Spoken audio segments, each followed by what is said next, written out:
একজন police officer, সরকারি কর্মচারী, 2010 সালের 11 অক্টোবর হাতে লেখা সবুজ পাসপোর্ট নবায়ন করতে যান, যেটা নাকি সাধারণ পাবলিকের জন্য।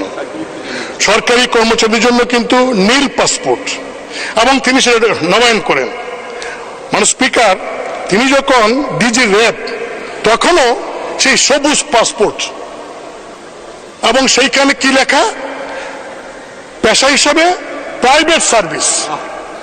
মানে স্পিকার, ডিজি র্যাব একজন এডিশনাল আইজি, তার পাসপোর্টে লেখা প্রাইভেট সার্ভিস।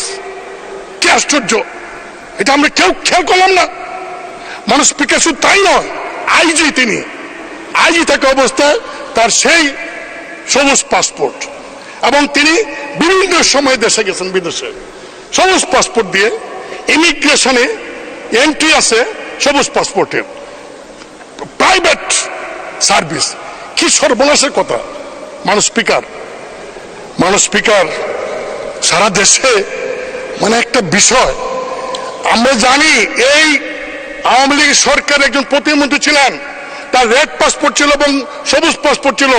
সবুজ পাসপোর্ট দিয়ে সিঙ্গাপুর যাওয়ার কারণে মাননীয় প্রধানমন্ত্রী সেদিন তাকে মন্ত্রী পরিষদ থেকে বাদ দিয়েছিলেন। আর এই ব্যক্তি আইজি, একটা ডিসিপ্লিনারি ফোর্সের চিফ। মানুষ স্পিকার, এই ব্যক্তি যখন আইজি ছিলেন তখন কি সুন্দর বক্তব্য দিতেন। তিনি বলেছিলেন পুলিশ বাহিনীর সমস্ত সদস্যদের উদ্দেশ্যে, এই পুলিশ বাহিনীর সদস্যরা, তোমরা কেউ করাপশন করতে পারবে না। আমি আইজি